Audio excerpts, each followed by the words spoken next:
Israel's putting an enormous amount of pressure on the United States to put pressure on Iran to basically stop their nuclear program. I understand that foreign policy is very tough, but the Iranians don't trust the Trump administration because they're so in bed with the Israelis. And the Israelis have also threatened that they're going to attack Iran regardless. We're talking about serious economic problems. We're talking about a regional war in the Middle East. We're talking about dead American soldiers. For what? For Israel? Because they don't want them to have nuclear capability? Though it is important to cover the Diddy case, we also got to cover what's going on in the world because we are not in a good place right now, my friends. So as you guys know, Donald Trump recently went to the Middle East, okay? And during the course of when he was going to the Middle East, there was all this talk about, oh my God, he's not talking to Netanyahu. Netanyahu's been shut out. They've got rid of Mike Waltz, basically removed him from a national security advisor to a UN representative, which is like a huge demotion because Mike Waltz was effectively working for Israel. He was really pro-Israel, a war hawk, wanted us to attack Iran, right? So there was also rumor that Trump was going to go over there and recognize a Palestinian state, stop the Israel war on Gaza, give them aid, etc. Also, he negotiated the release of that dual citizen Israeli and American as well. So everyone was in their high hopes, etc., thinking like, yes, finally, he's doing 10D chess, bro. He's doing 10D chess. He's going to give it to Netanyahu and Israel. We're going to stop funding this genocide and this ethnic cleansing. But no. He goes on, does an interview. He says, look, we still support Israel. We're still working hand in glove, to include Steve Witkoff, Steve Witkoff, for those of you that don't know, a good friend of Trump. He is the ambassador to the Middle East. He is one of the foreign ambassadors. He's been going all over the Middle East, whether it's Qatar, UAE, Oman, and obviously Israel, facilitating talks on behalf of the Middle East. Now, I think it's important that you guys know, number one, Steve Witkoff is one of those boys, and he has a significant amount of business in the Gulf states and Israel as well, as does Trump. So from a business perspective, they want the war to end, but the problem is that Israel doesn't want the war to end, okay? So Israel, as of I think last week or so, intensified operations. They're currently running something called Gideon's Chariots, Operation Gideon's Chariots, okay? And basically what it is, it's intensifying airstrikes, and the objective is to conquer Gaza, chat, okay? So let's go through the timeline here. October 7th happens, right? After October 7th happens, in November, they start doing airstrikes, and then they go in, right? October 7th, 2023. Airstrikes go in at the end of the year. All 2024, they pretty much are in Gaza. They kill Yahya Sinwar. Well, they kill Ismail Haniyeh in July, okay, of 2024. He is the negotiating leader for Hamas of the political wing. He was the person they were negotiating with. They killed the negotiator. Then they killed Yahya Sinwar, okay, in Rafah, which is the furthest south point of Gaza. And he was the head of the military wing, Yahya Sinwar. He was the one that threw the stick at the drone and they killed him, right? Then, after they wrapped up their campaign in Gaza, they went up and started fighting in Lebanon, okay? Before they started fighting in Lebanon, they gave relentless airstrikes in Beirut, Lebanon. They killed a guy named Hassan Nasrallah, the head of Hezbollah, one of their arch nemesis to the north. After they killed Hassan Nasrallah, shortly thereafter, there was a ceasefire because the Israelis, though they did incapacitate the leadership of Hezbollah, Hezbollah still is a very capable military force, and Israel cannot push forward towards the Litani River in Lebanon. They cannot push as far as they wanted to. They said they were going to take Beirut. They couldn't even take the Litani River, okay, which is in southern Lebanon. And the reason why they invaded Lebanon was because in Lebanon, guys, Hezbollah was shooting missiles into northern Israel, Haifa, etc. They had to evacuate like 60,000 people, all right? So after the conflict ends in Lebanon, Israel and Lebanon negotiated a ceasefire. As soon as the ceasefire happened, now we're at the end of 2024. So again, 2023, October 7th happens. They invade Gaza late 2023. All of 2024, they invade Gaza. They pretty much have Gaza taken over by the fall. Then they go into Lebanon in the fall, right around September. They kill Hassan Nasrallah. Then they negotiate a ceasefire in like November-ish, okay? Or November or December of 2024. After they negotiated the ceasefire, rebels, okay, Islamist rebels in Syria start to overthrow the Bashar al-Assad government. They go into Aleppo, Syria, take it over, and then they work their way down to Damascus. Bashar al-Assad, knowing that he's about to be toppled, flees. because his allies, Russia, were not able to give the critical air support needed to stave off these rebels. Okay? And Hezbollah, being weakened by fighting with Israel, was not in a position to assist Syria. So Bashar al-Assad is effectively taken out of power. The guy that replaces him is a dude named Jolani, a former Al-Qaeda member. This Jolani guy meets with Trump, and Syria gets their sanctions lifted. Also, Syria begins the process of recognizing Israel. Okay? So what's going on here? You have Israel weakening and destabilizing their adversaries. They weaken Hezbollah. They dismantle Syria. The reason why dismantling Syria is so important is because Iran ships weapons, munitions, and resources, or they move it through, ship it, smuggle it, whatever, through Syria, destined for Lebanon, because Lebanon is to Israel's north. I wish I had a map here, but you guys got to bear with me. So since Syria was destabilized and you got this guy Jolani in power, he kicked the IRGC guys out. IRGC. IRGC is the Iranian military that was stationed in Syria, supplying Syria and supplying Hezbollah in Lebanon. So Jolani got them out of there because Jolani wants to work with the West, this former Al-Qaeda guy / ISIS guy. Trump met with him during his Middle Eastern trip and lifted the sanctions off of Syria, which is unprecedented. Diplomatically, it's unprecedented. So what does this mean? It means that there's an enormous amount of pressure to go to war with Iran. Okay? Because all of Israel's enemies are weakened. Syria's destabilized and they have a friendly in there. Hezbollah is weakened and they can't get resupplied because Syria is not allowing it. And Iran is in the most vulnerable position it's ever been in. Now, on top of that, Trump has been negotiating with Iran. The deadline is pretty much here. He gave them a deadline. You guys got to come to the table and negotiate with us. Now, the Ayatollah Khamenei, the supreme leader of Iran, basically said, fuck you guys. He gave a speech a couple of days ago where they were saying death to America, death to Israel, death to the West. Right? And a lot of people got mad about this, which I can understand why. I don't like hearing that either. I'm an America First guy. But I do think for us to understand, right, and become America First, we need to understand how we got in this position. For this to make sense for you guys, we need to go back to 2013. I think it was 2013. Or it began in 2013. Under the Obama era, one of the best things that Barack Obama was able to establish is he was able to negotiate and facilitate a nuclear deal. Okay? And this nuclear deal basically ensured that Iran would not enrich uranium to a point where it would be weapons grade so that they would not get nuclear weapons. This did two things. Stabilized the region, kept Iran at bay with Israel, and kept them from having nuclear weapons. In exchange, the United States would relieve sanctions, which would heavily improve the Iranian economy. The deal was in place. It was working perfectly. Everyone shook hands. It was a deal that took years to negotiate.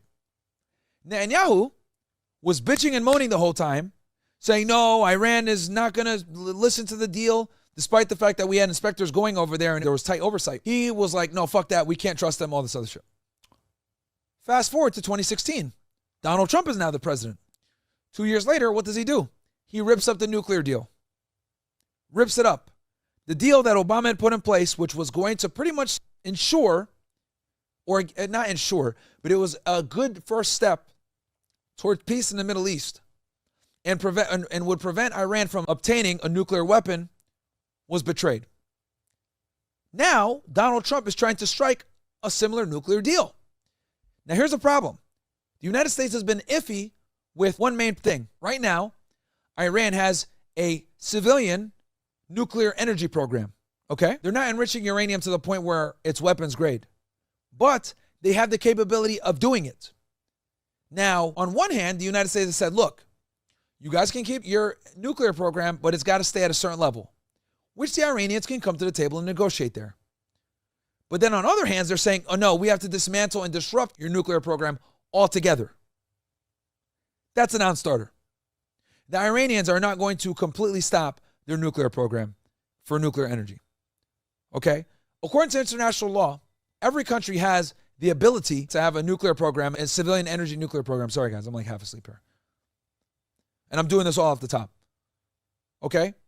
The level at which they are doing their nuclear program is safe for civilian purposes. But Israel's putting an enormous amount of pressure on the United States to put pressure on Iran to basically stop their nuclear program. This is what got Mike Waltz in trouble, because Mike Waltz was backing, okay, a plan by the Israelis, a radical plan where the United States would launch an airstrike or airstrikes, multiple airstrikes, on Iranian facilities that were doing or conducting this nuclear program, which is underground. The reason why Israel wants us to attack Iran so bad is two main reasons. Number one, Iran is weaker than they've ever been. Their allies and the proxies of resistance are pretty much weakened. Number two, they don't have the bombs and the fighter jets to be able to carry said bombs that are big enough to actually hit these bunkers to destroy them. They don't have the advanced air power capability to destroy these sites, because Iran saw what Israel did to Saddam Hussein in the 1980s. Saddam Hussein tried to get nuclear weapons in the 1980s. Israel bombed them to fucking hell. So Iran, seeing that happen, moved their stuff underground.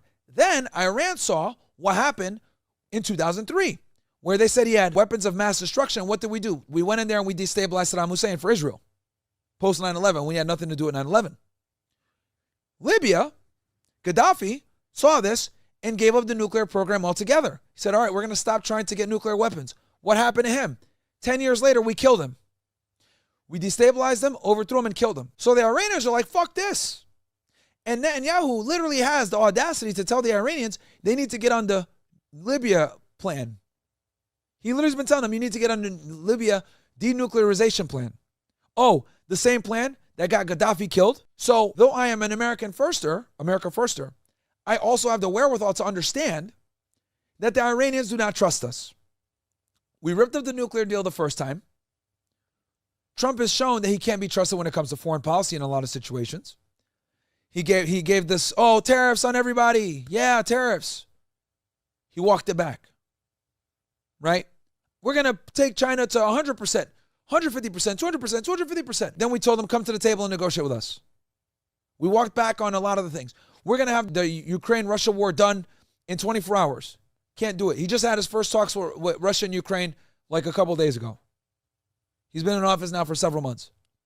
So, look, I understand that foreign policy is very tough, but the Iranians don't trust the Trump administration because they're so in bed with the Israelis.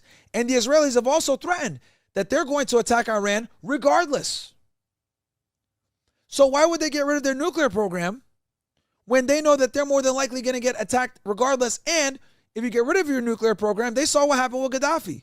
They saw what happened with Saddam Hussein. And to top it off, the president that's trying to make a deal with them is the same president that destroyed the deal 6 years ago. And then they're trying to tell them, you can't have a nuclear program altogether. That's a non-starter for Iran.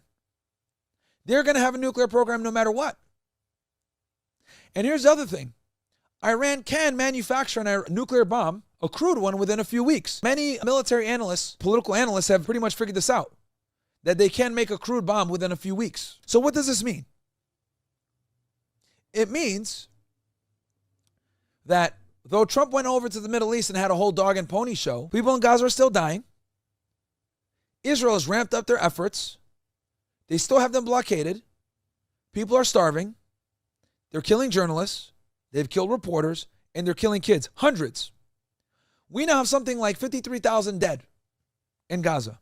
Not to include all the people that are buried underneath the rubble, something like 100,000. And here's the other thing too that I think we need to have. Any taxpayer in here. Let's be very candid here. If it were not for the United States, Israel would not exist. We give them a bunch of aid. We give them resources. Their whole anti-missile defense system, the Iron Dome, is pretty much paid for by us and resupplied by us with their missiles. The THAAD that they use is supplied by us. The bombs that they drop on the kids are supplied by us. If it wasn't for us, both diplomatically, because we protect them at the UN, militarily, because we supply them with bombs, and then financially, because we give them aid that they don't have to pay back, by the way, Israel would not exist. And the problem here is that this new military campaign that they have, Gideon's Chariots, Operation Gideon's Chariots, is going to be their most aggressive military campaign yet. they're going to totally take over Gaza, and they're going to move everyone to little camps. So they plan to 100% occupy Gaza. They had the ceasefire between January to March. They did some bombing.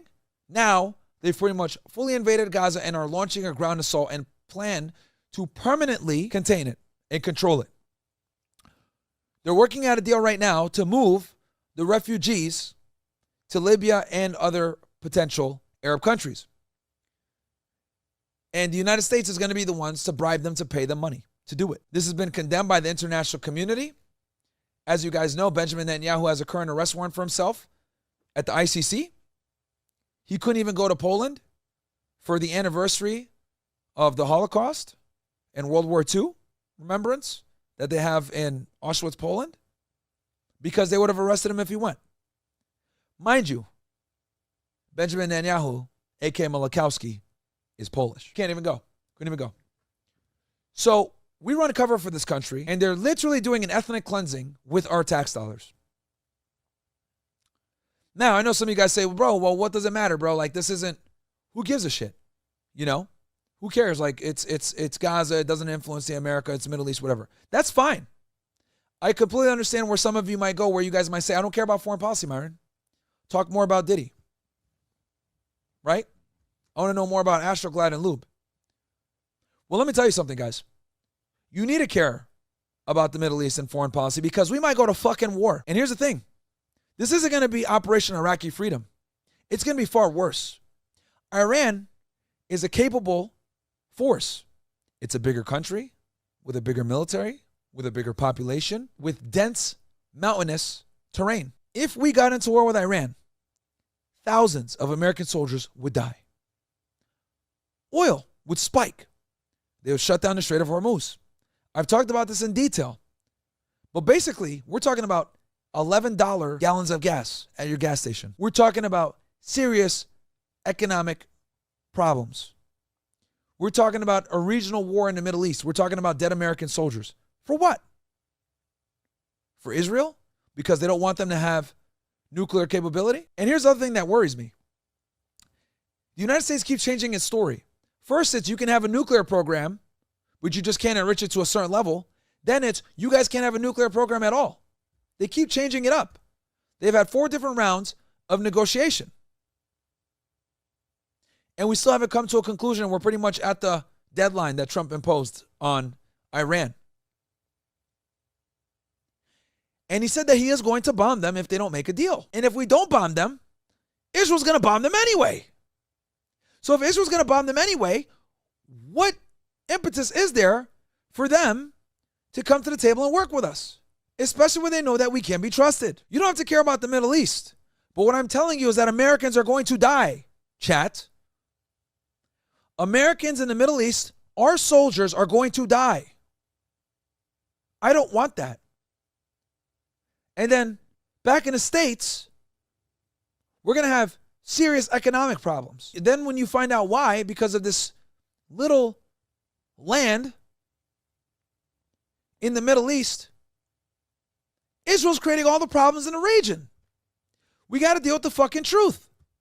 And the only reason they're able to do this is because they have an enormous amount of donors in America that facilitate their fuckery. So yes, we talk about the Diddy case. We talk about, searching for hard meat.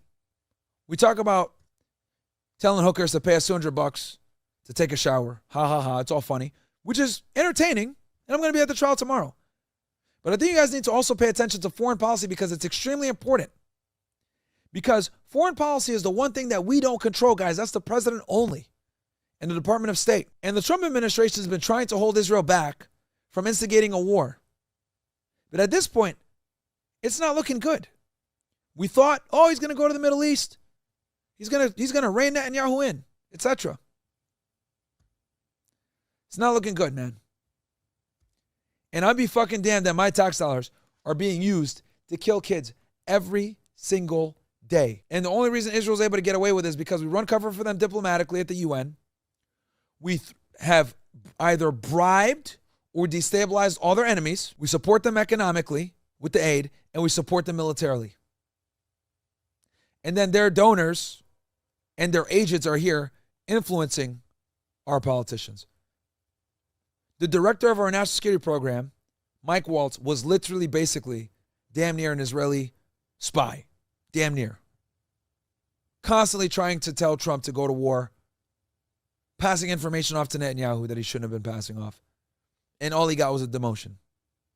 What other country gets away with this? No other foreign country gets away with this. No other foreign country is able to donate the amount of money that Israel donates. Everyone's losing their mind over a $400 million jet that Trump got from Qatar. You know how much money the Israelis spend? They spent $236 million on Trump alone, chat. That's just Trump. That's not Congress. That's not senators. Nothing. Anyway, I digress. I just want to give you guys an update on what's going on with... Give me fire emojis in the chat if you guys enjoyed that monologue on the Middle East. But that's where we are, chat. That's an update of where we are. That's Trump's visit, what's going on with Israel, and the current status with the Iran war.